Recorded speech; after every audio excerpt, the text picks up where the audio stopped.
places steep terrain, places that are inaccessible for other reasons.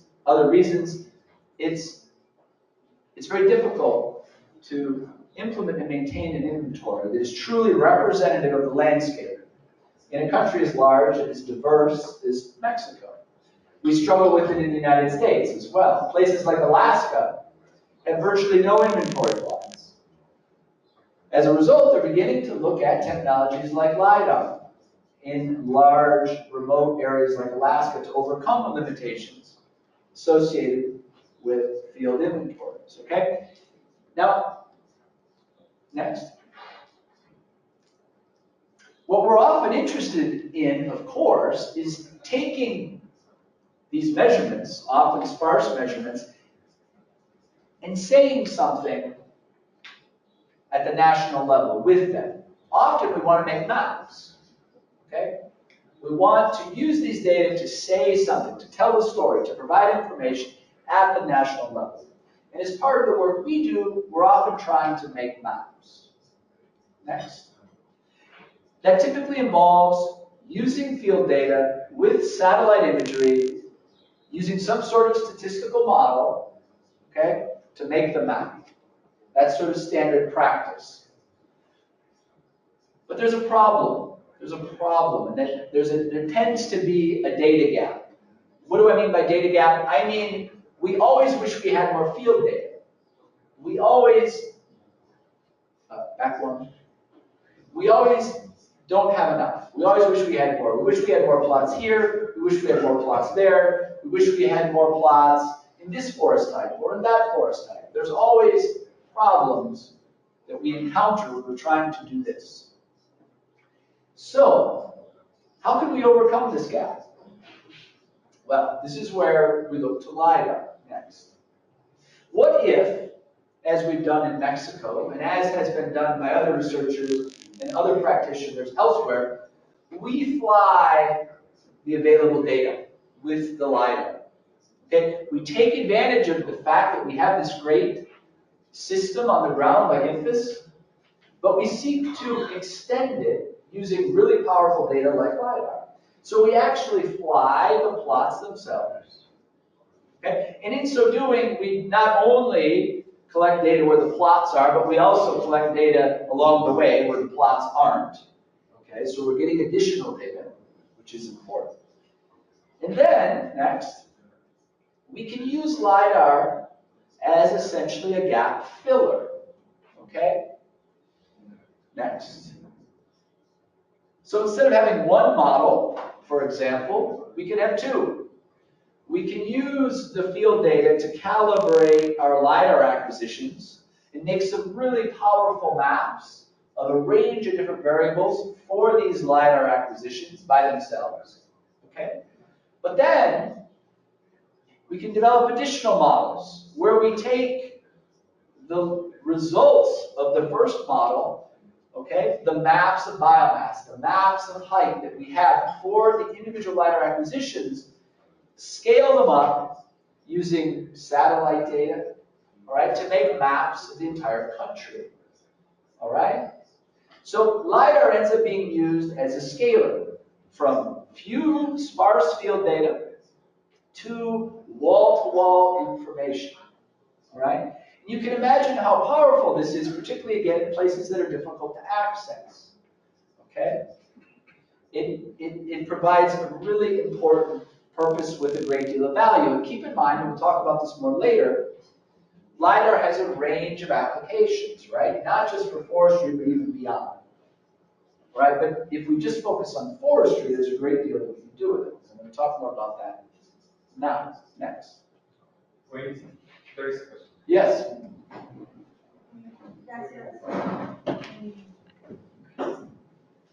Muchas gracias por la presentación. Tenía una pregunta referente a la diapositiva anterior. Si es posible mostrarla. Yes. La anterior. One back. Okay, back. Back. That. One more. Yep, there we go. Gracias. Está muy interesante el modelo. usted indica que aún los datos del Inventario Nacional Forestal de Venezuela dice que es un sistema robusto. Está basado en un muestreo estadístico que le da soporte al diseño muestral generado en el inventario, pero aún dice que no son suficientes datos. ¿En qué términos usted, digamos, hace esa afirmación? Yo entiendo que los sistemas, las comunidades forestales son discretas realmente. ¿Bajo qué argumentos indica usted por qué el inventario no es suficiente?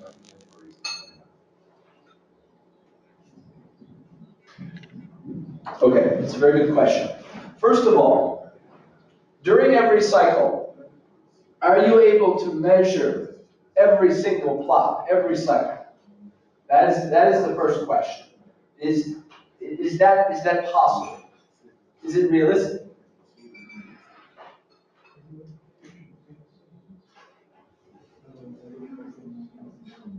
No, hay un porcentaje de accesibilidad, aproximadamente 9%. 9%. Okay. Bueno, quizás a lo mejor valdría la pena indicar que el objetivo del Inventario Nacional Forestal y cuál es el objetivo bajo el cual usted indica que no es suficiente.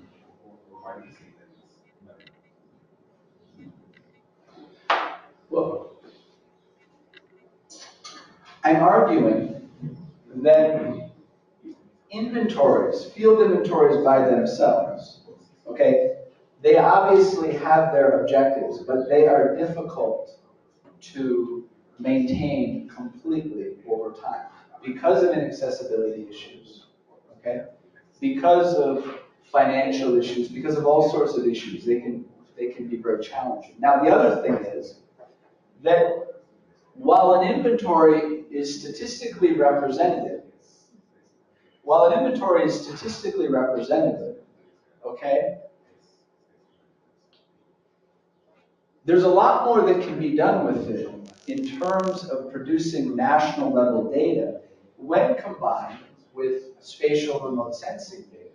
Okay? Because obviously, we know what's happening here and we know what's happening there, but we don't know what's happening here, or here, or here. We don't truly know what's happening everywhere. We know statistically what's happening based on the inventory, but we don't truly know, right? We don't truly know. And we know how diverse the landscape is.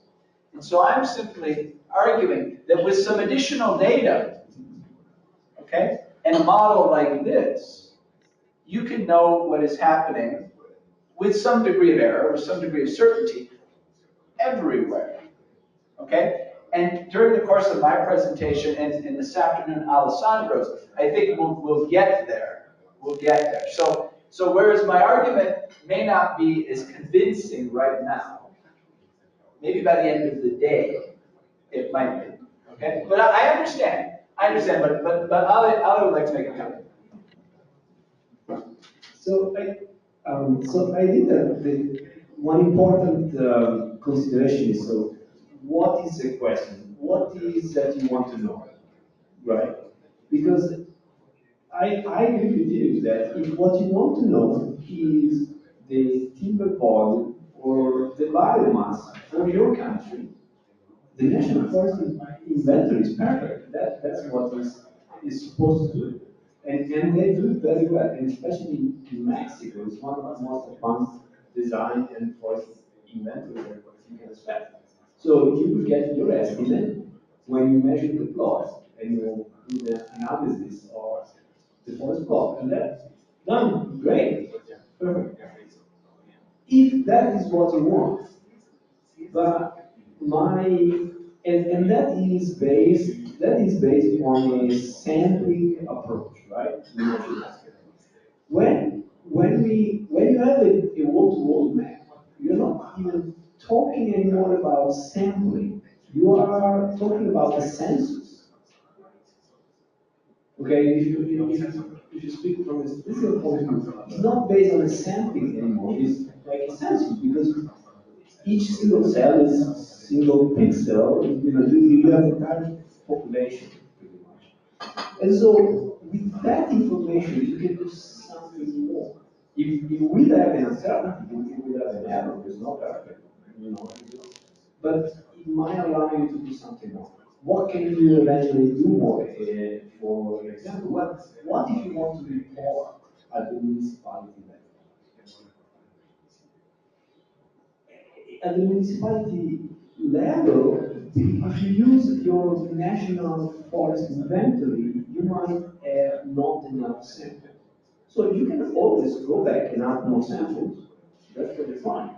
But it's expensive. Some places becomes not accessible. So then you can do it, but your error is going to be pretty high because you have a small number of samples.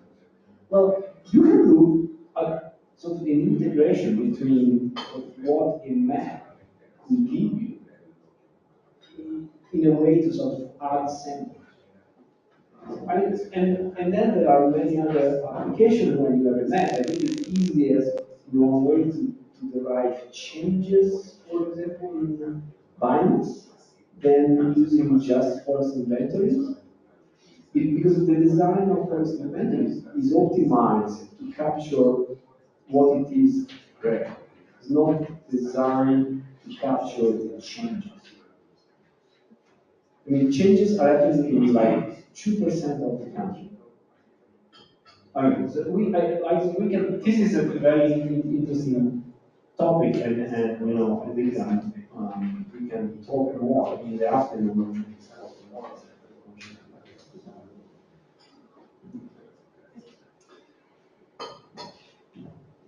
And so as I was saying, throughout this talk and into Alessandro's talk, where we provide some of the examples of the application of this model, hopefully you begin to get a better sense for the power of integrating these different data types. Now, one thing I want to make clear, okay, is that we can't do anything here that we're going to be talking about today without a system like INFIS, okay? I've shown you some really pretty pictures of what we can do with LiDAR, okay? It looks great on the screen, okay?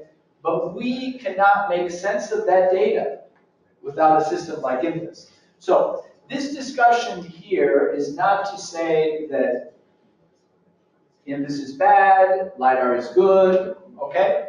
Not at all. It's simply to say that if we integrate these different data sources, we can do more, and we can do things better, okay? And we will always need forest inventory data.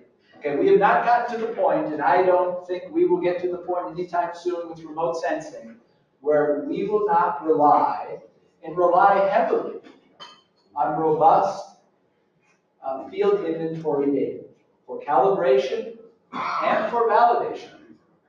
Okay?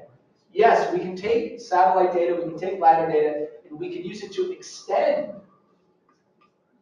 the INFIS, okay, so that we know what is happening in more places. But there is no substitute today for a system like the INFIS. Okay? It is critical. It is critical. Okay, next. All right, so let's remind ourselves of what we have here in Mexico. We have these two LiDAR acquisitions, some 4,100 square kilometers. We have thousands of field plots, including over 650 beneath the LiDAR. Okay? Next. Now, what is the breakdown of the plots that we have beneath the LiDAR? They're not all INFIS, okay? Although INFIS represents the majority, 356 plots beneath the LiDAR, okay? At least 356 as far as we can tell. But we have a number of other sources as well, okay? We have field plots from some of the intensive sites.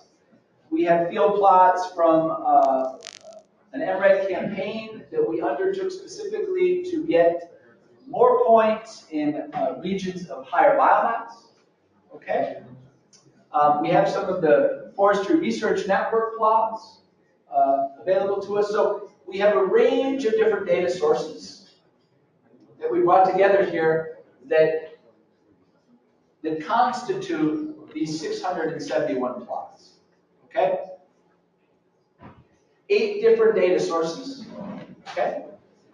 A range of different plot sizes. Okay? So I show this simply to say that in this particular application, we were bringing together whatever we could find, okay, from a variety of sources, from a variety of groups that were generous enough to share their data with us. Okay? Alex, una pregunta. Para el estado de Chihuahua, ¿cuáles son for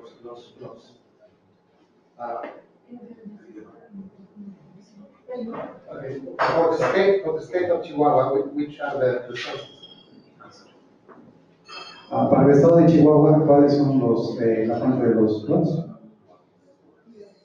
Well, some of these plots are from Chihuahua, and potentially some of these as well.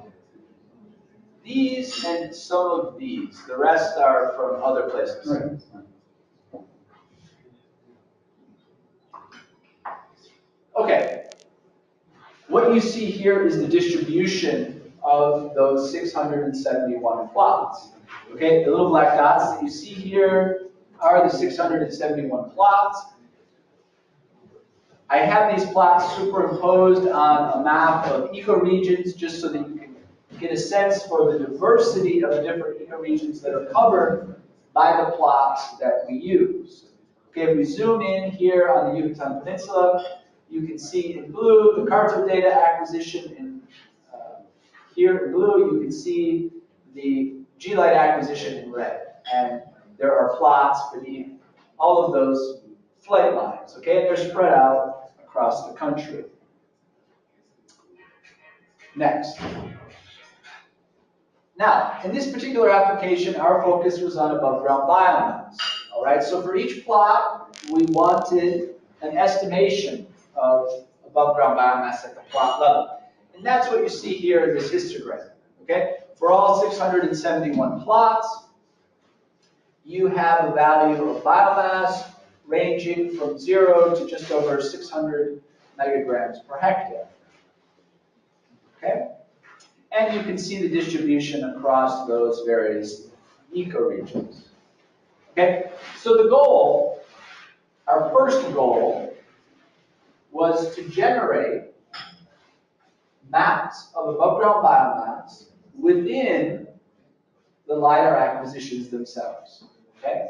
So within just the LiDAR acquisitions, make a map of biomass with these field data. So, not wall to wall, just for the LiDAR itself. Next. So how do we do this? How do we turn the LiDAR data into a biomass map? Well, you remember that the LiDAR data is made up of point clouds, like you see here. This is one of those 671 plots from our MRED high biomass field campaign. This particular plot's from Chiapas. These plots were 25 meters by 25 meters. This is the point cloud. All right, you can see in red the tops of the trees. You can see the distribution of vegetation in the canopy. This is looking down on the point cloud. So how do we take this and turn it into useful information that we can make a map out of? Okay, next. Well, this is what we do right here. Okay, this is very important.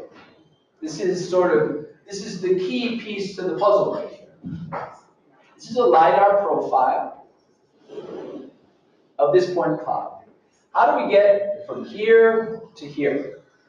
Well, what we do is we take this point cloud, we separate it into bins, from top to bottom, half-meter bins, okay? Half-meter bins, and we count.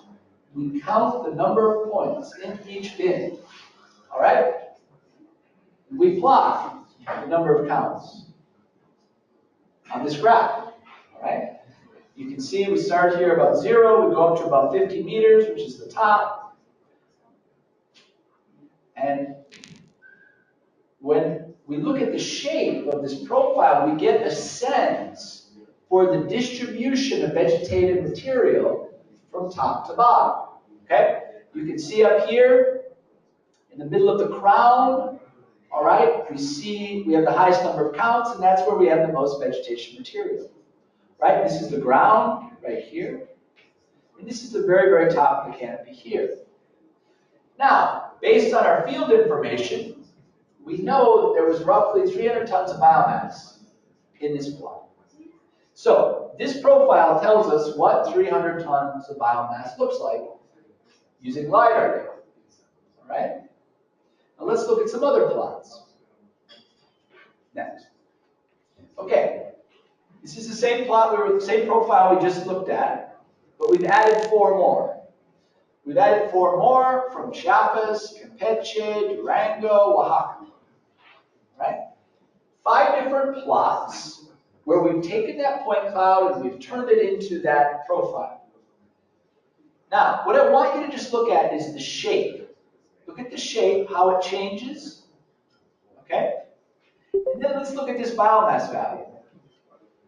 Just over 300, 167, 117, 110, 7. And look at how the shape changes. All right? We have lots of area under the curve here, and we have high biomass. And as biomass decreases, you see how the profile changes. All right? So this profile, okay, is capturing the 3-dimensional vertical structure of the vegetation. And we use these profiles then, okay, to derive metrics that we can use in modeling. Because we want to now describe this profile mathematically, okay? So how do we do that? Well, you can imagine a bunch of different metrics that can be extracted from this profile. For example, the area under the curve, the height of mean energy, okay? You can separate this into quantiles, okay? You can figure out the maximum height, the height of this peak. There's all these different metrics that you can extract. There's hundreds of them that the community of researchers that have worked on this topic have come up with to describe this. They're infinite, okay? And they're very simple metrics. All right? Next. These are just some examples. This is an idealized profile. Here's the ground peak. Here's the peak in the canopy. Here's the top. You can see these various metrics of height that can be used to describe. Question, yes? Una pregunta, en la diapositiva anterior, Yep. ¿cuál fue el tamaño de las parcelas utilizadas en cada uno de estos estados?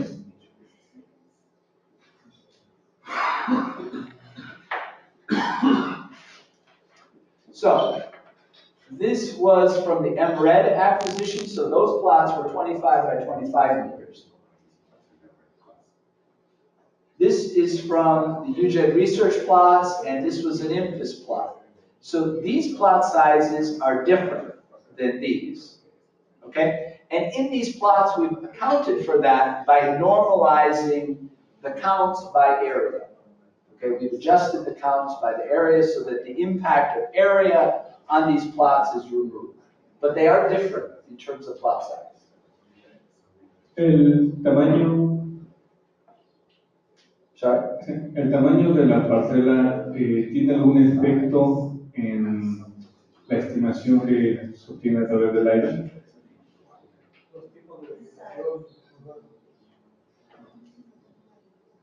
It can if we don't account for it.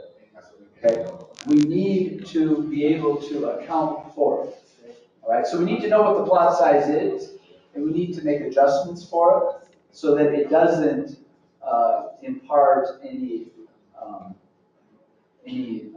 error to the estimation process. Otra pregunta. El tipo de vegetación igual tiene algún tipo de influencia. En este caso fueron los mismos ecosistemas o fueron distintos. No, these are very different ecosystems. Okay, this is Oaxaca, Durango, Campeche, Chiapas. So these are in different ecosystems. Okay, so if we go back one more, please. All right. So this ecosystem, right, this forest type is characterized by pretty large trees, very high biomass. All right, if we go up to Durango, forests are very different. The biomass on average is much lower. So yes, that absolutely has an impact on how much, the more vegetation you have, the denser the returns, okay, and that results in differences in what this profile looks like. Okay.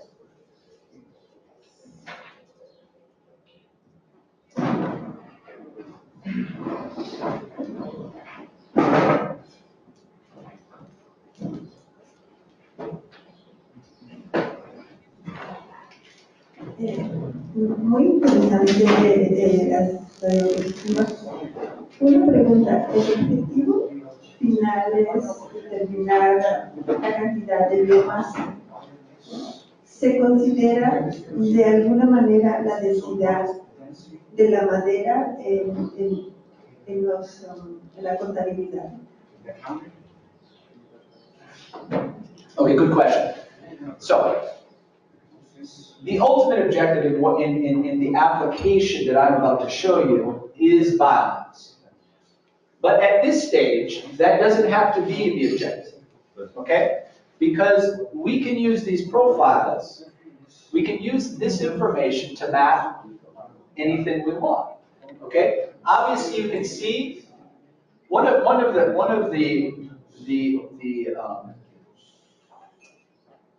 the things that LiDAR does best is measure height very accurately. Okay, and we can get height directly, okay, off of this graph. For example, it's a direct measure, essentially. Okay, but we can also use these profiles to estimate canopy cover, to estimate stem density, to estimate whatever attribute you might want, as long as we have good field calibration data, for example, from the inputs. Okay? What I'm going to show you is an example based on biomass, okay? And you asked about wood density. Well, from our field-based estimates, right, from our plot-based estimates, the allometric equations that are used to turn diameter and height into biomass also include, in every case, a wood density estimate. So wood density is accounted for in the field data side of the equation.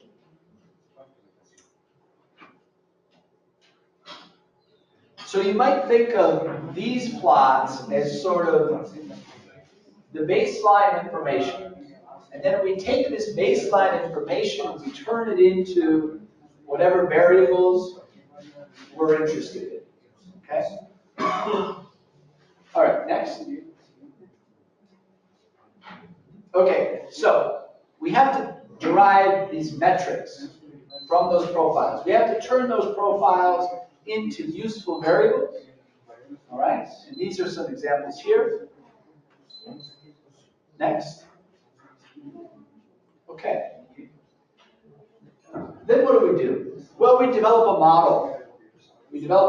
This is a relatively simple, multiple linear regression model. It's based on 4 variables. 5 variables. 4 of the variables